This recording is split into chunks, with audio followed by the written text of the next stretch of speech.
দুই বাংলার জনপ্রিয় অভিনেত্রী জয়া আহসান আবারও শিরোনামে। তার আসন্ন সিনেমা ডিয়ার মা নিয়ে ইতিমধ্যেই দর্শক মহলে তৈরি হয়েছে দারুণ আগ্রহ।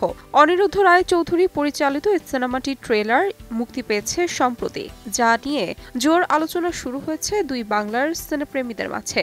সিনেমাটির পোস্ট প্রোডাকশনের কাজ নিয়ে ব্যস্ত গোটা টিম। ঠিক তখনই শুক্রবার সকালে এক বিশেষ মুহূর্তে আনন্দে ভাসলেন জয়া ও তার সহকর্মীরা।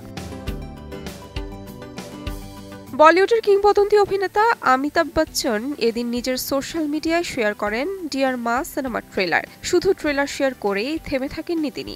পরিচালক অনিরুদ্ধ রায়চৌধুরীকে উদ্দেশ্য করে তিনি লিখেন, টনিদা, আমার শুভেচ্ছা সবসময়। সকাল সকাল এমন স্বীকৃতি পেয়ে দারুণ আনন্দিত জয়া আহসান। অমিতাভ বচ্চনের পোস্টটি শেয়ার করে তিনি লেখেন, শুক্রবারের সকাল, এ থেকে ভালো আর কি হতে পারত।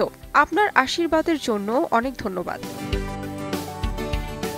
এদিকে অমিতাভ বচ্চন ও অনিরুদ্ধ রায়চৌধুরী আগে একসঙ্গে কাজ করেছেন আলোচিত সিনেমা পিঙ্কে। সেই পুরনো কর্মবন্ধনের স্মৃতি যেন নতুন করে জেগে উঠেছে ডিয়ার মা ট্রেলারে অমিতাভের উচ্ছ্বাসে।